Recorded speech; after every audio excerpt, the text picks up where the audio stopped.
Welcome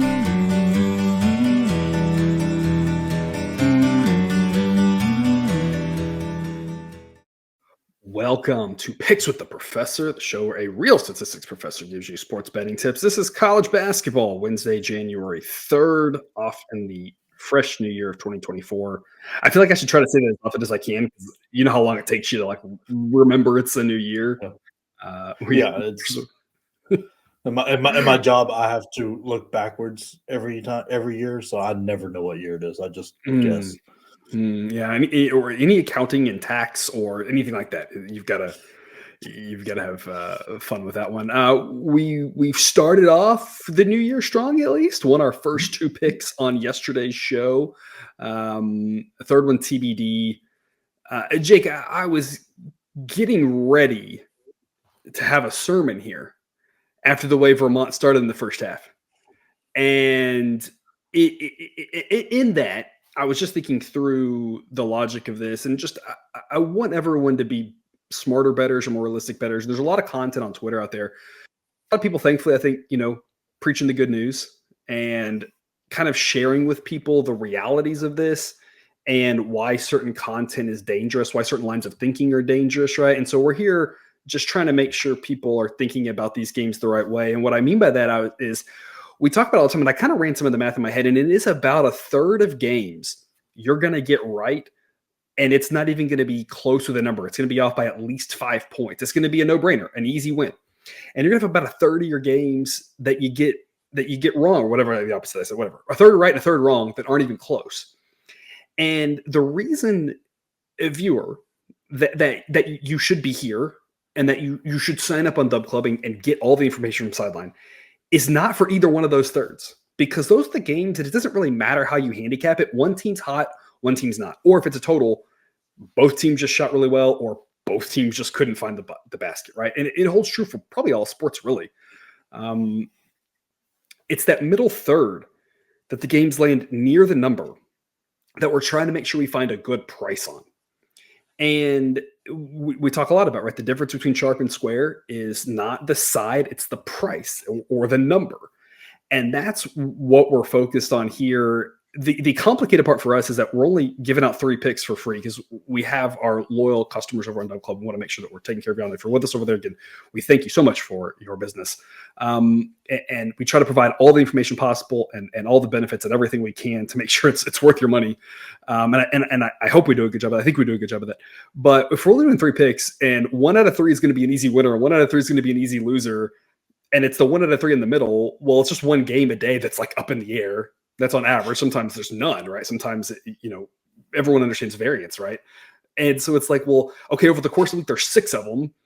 And it's well, if we're tossed up on those games, really going 55% would be pretty good. That would help us win money, right? And it's well, to get to 55%, you're thinking it's 11 out of 20. And now it's well, if there's only 6 coin toss games a week, you do the math and you're now that's 3 weeks of games. And so it just kind of goes through the process of, it's really about looking at the big picture. That's why we do the recaps. All of that information is available on the website. At the bottom of it has all the sheets for historical records as well as this year for how we're doing. We do the recaps. Kind of been doing them now once a week because otherwise it's just kind of updating the same thing. And half the time we're today, we're in the middle of it. So we'll update once a week how that last week went. But overall, profitable on A-grade money lines, profitable on A-grade totals, I believe profitable on all the show picks. And that's really where it's at. And so that's, hopefully you're seeing that. If you're new, give it some time. Won the first 2 picks Tuesday. I never know what's going to happen in one game. We talk about a lot of confidence comes in the totality of picks, not in the individual game, because one game, anything can happen. So it's really about the 20 picks, the 50 picks, the one. It may take you a month to get there. It may take you 3 days, depending on how heavy of better you are. But that's kind of where we're at here. Jake, did I miss any of the high talking points as we just start the year to make sure we're framing everything in a safe and smart manner? No, I mean, one of the biggest lessons, you can't make it back the same day if it goes down. So don't being able to understand that a third of the time you're going to get things wrong, and it's not because you did anything incorrectly. It's just a team just stuff didn't have it that night. Or a player gets hurt, the main player gets hurt in the first 5 minutes, or foul trouble with college basketball and stuff like that, and you're going to just miss it. So don't try to re-get it the next day or anything like that. You just got to stay consistent and know that there's going to be a third of those games that go your way, and then try to just concentrate on that middle. Yeah, that middle third, that's where you're going to go from a losing better to a winning better, or if you're a break-even better to a winning better, or a slightly winning better to a great winning better, right? Whatever it may be. We're just trying to get you one step higher. And then when we get there, we'll go one step higher, right? We're not trying to win the lottery overnight. I know there are some people out there doing that. That's dangerous. You're more likely going to just be reloading constantly if that's your approach. But Jake, you make an excellent point there. Pittsburgh, we had them as an A-grade play. And I don't know what we were talking about on the Discord. They went like 2 of 27 from 3, and apparently people were watching it. We're saying most of them were wide open looks. And it's like, you have a normal 3-point shooting night. We hit a nice little plus odds winner there. We trust that in the long run, we're going to get some of that back, but you can't just press it and try to figure it out tonight. You just kind of say, hey, it is what it is, and move on to the next one. So anyway, enough of that.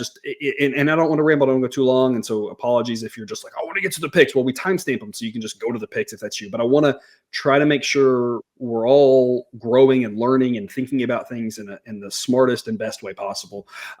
Again, though, if you want to join us on Dub Club, $5 off your first month. Promo code is there on the screen, QR code if you're with us on YouTube, or the link in the show description. Provide a ton of benefits over there. Hopefully it's worthwhile. Come check us out if you're not. And if you're with us again, we thank you so much. You will get the extended cut again today here. And again, as always, all of the A-grade picks, all of the best bets and everything. But we're going to give you 3 of our, right now, 7 best bets. We'll probably add another pick or 2 in the morning. So we'll probably end up with about 9. I think we had 9 here on Tuesday. 3 of the 9 coming at you. Duquesne and UMass will be the first one.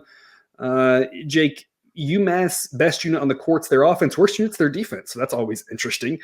This game's at UMass. Sideline thinks UMass is the better team. Better team at home means minus 118 is a steal of a price. This is priced as if Duquesne is the better team. The model would disagree with that. Jake, do you think UMass is the better team, or do you think they're at least equal? What are your thoughts on this one?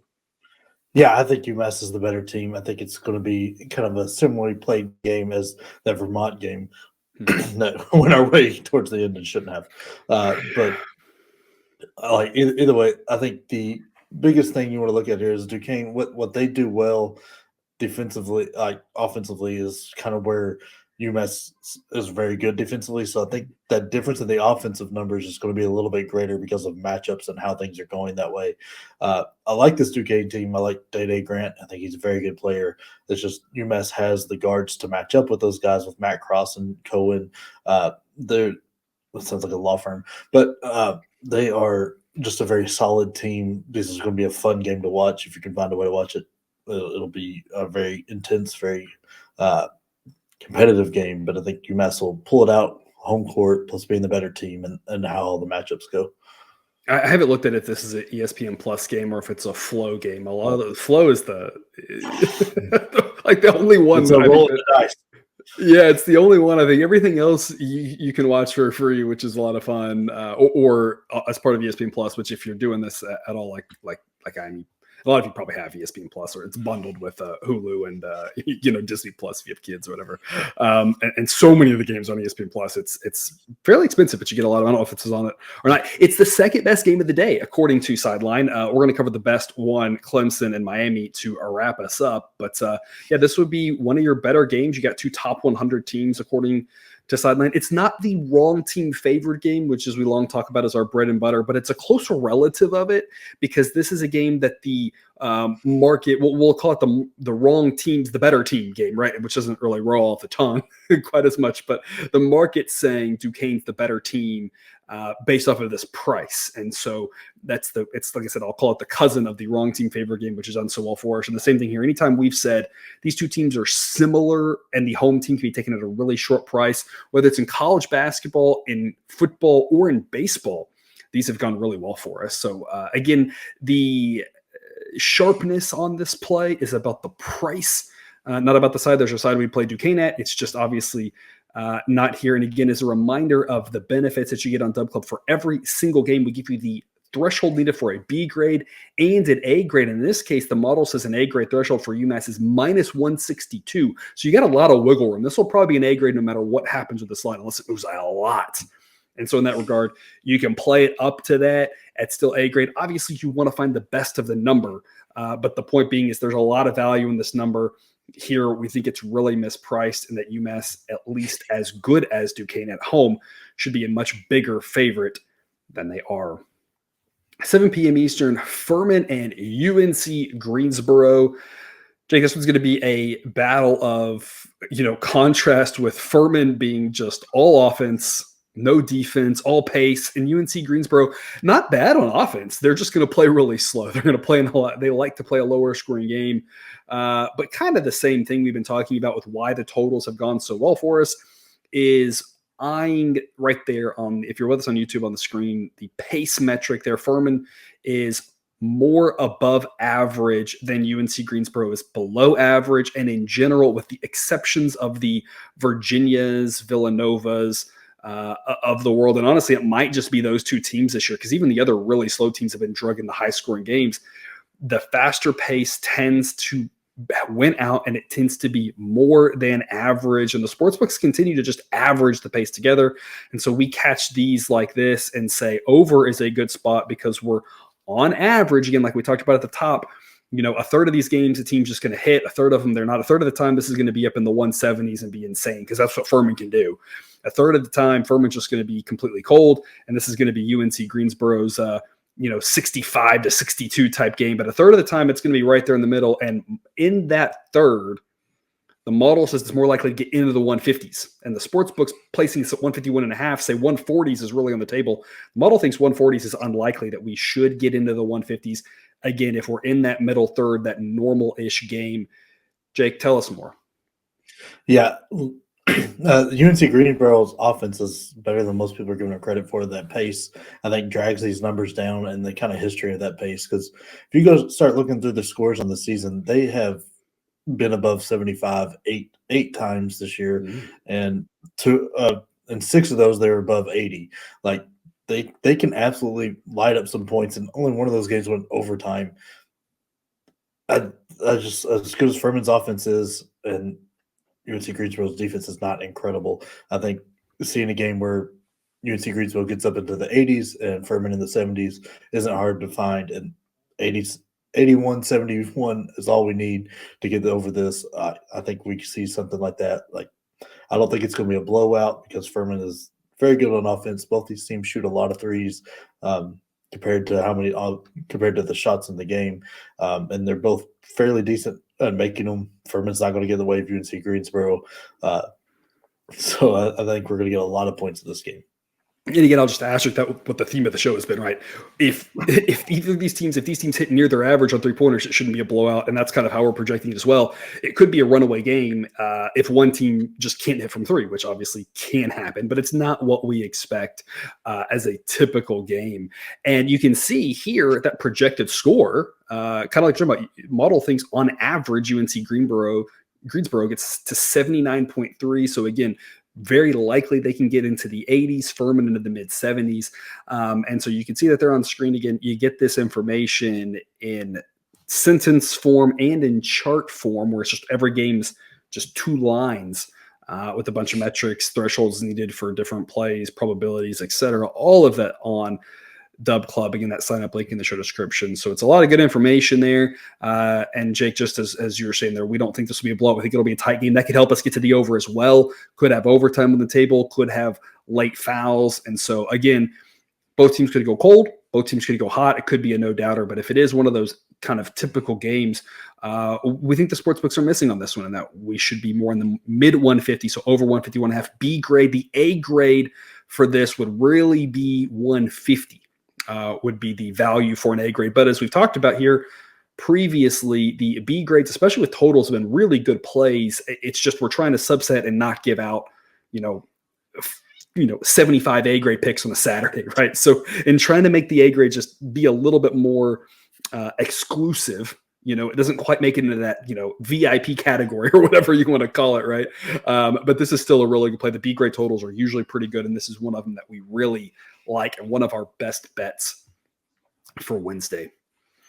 8 p.m. Eastern, the game of the night, and it's not even close. Clemson and Miami. If you like college basketball, this is the one that you're wanting your eyeballs to be on. Miami has been a little bit disappointing this year. I think we all kind of figured they'd be a little bit better than this. Sideline has them down to number 41, and obviously my model's not the only one. Every model out there has dropped them from what they were at the start. Clemson's kind of the opposite scenario, just continues to rise. The analysis of this game for me, and this is just me, a simpleton who does not understand college basketball. I do math, right? I take the variables, I figure out what works, right? And I'm the math guy. I played baseball. I was terrible at basketball. You can probably just infer that I was terrible at basketball just by looking at me, right? I'm also 5'11". You don't see that on screen.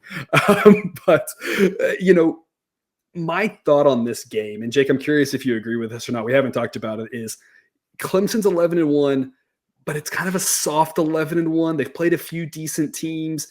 The good teams they've won, it seems like they're getting pretty hot from three, and it's like, I don't know if they can continue doing that. Maybe they can, but it seems like things have gone their way, and the model's like they're good, but maybe they're not quite as good as you'd think because they shouldn't be getting this lucky. Miami, on the other hand, played some tougher games. They've been whooped a couple times, but they're still not bad.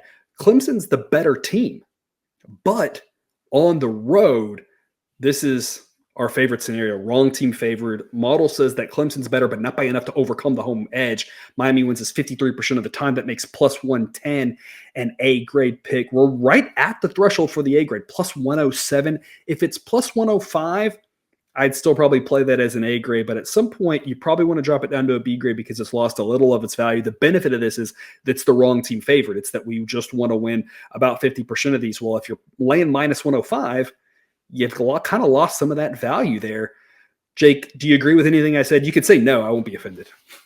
No, I do. I think these teams are much closer than what people want to see. I think the couple times we've seen Miami in national spots, it has not gone well for them, and I think that's kind of playing into this price.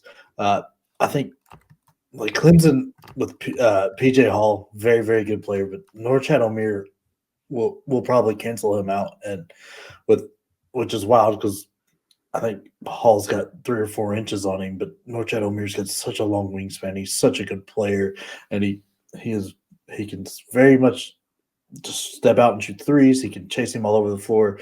There's nothing that Norchad won't be able to do that PJ Hall can do, kind of thing.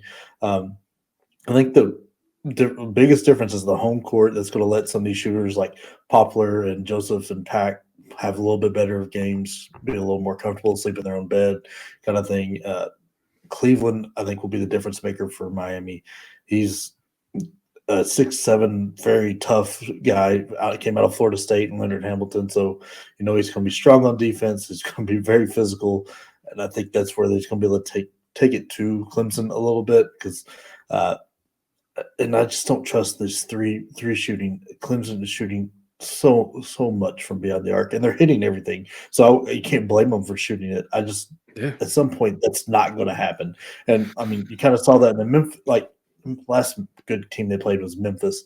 They lost by 2 there. They came out hot, but the next 2 games, going on the road and doing that is a much different story. Especially with the team that's going to be as well coached as Larinaga and how they play defense and the guards and the matchups. I want to take my chances with Miami here.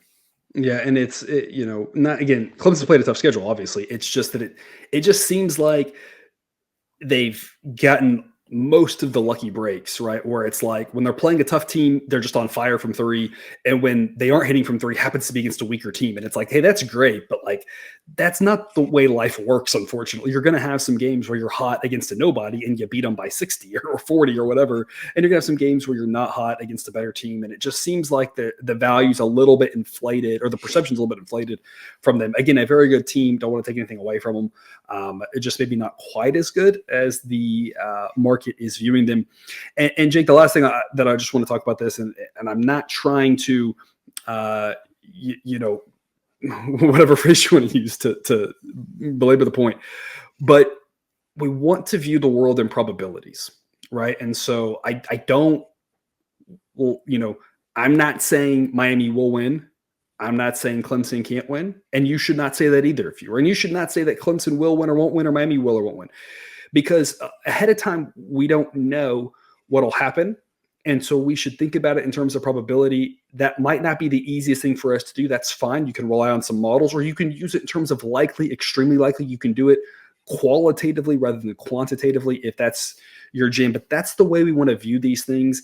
Not this team can't lose or this team will win, because that sort of thinking is what gets you overconfident, placing too much money on bets, taking bad prices, things of that nature. And again, the only reason we're on Miami is because the price at plus 110. If we could get Clemson at something like plus 140, if everybody just steamed Miami like crazy, I'd be on the other side at big plus odds, because I think Miami should be slightly favored to win, but not by that much. And so again, it comes down to, if you disagree with the pick, it's not because Clemson will win. It's because you would say maybe Clemson has a better than 47% chance of winning. And that's obviously your opinion. We want you to make whatever bets you're comfortable with. In our opinion, though, the home court edge, like you said, is going to suck away a little bit or a lot of the how much better Clemson is than Miami, and make this more of a coin toss game than the markets seem to think. So again, all about the price here relating to probabilities, and that's the way that we want to view these things. It's sometimes uncomfortable. Many of you, I'm preaching to the choir, but if not, hopefully it's something that you can learn and grow and become a smarter, better, and day by day. Which takes us to our recap. Again, we have 7 best bets right now. One of them's the play of the day. You can get just those picks if you want those for only $9.99 a month at Black Book Sports. That link's in the show description. Or if you want the full package, everything we've got, including the Discord chat, that's over on Dub Club. That link's also in the show description. We've got discussion on these 3 games plus the play of the day as well, which is a doozy, one that Cousin Jared and I absolutely love for the play of the day. Not even listed on that screen, so it's a 7th pick. We'll probably have more if you want to join that. Again, the link in the show description for Dub Club, and if you're with us on YouTube, that QR code will take you right there, or you can use the promo code, but it'll show up right there to get you your $5 off your first month. You can get your first month for under $1 a day. Otherwise, Jake, parting words before we have a 60-second break and continue to talk hoops. No, this is the greatest time of the year. We're getting conference play. You got hockey going full steam, about to get into the playoffs for NFL. This is the best time of the year. I mean, it's really cold, and we just moved to Indiana, so I don't know if I'll agree with that. But, you do you, right? Yeah. All right. With more reason to be indoors watching the sports. You're not encouraged to be outside. I guess that's fair. All right. Well, we'll see you hopefully on the other side of the music.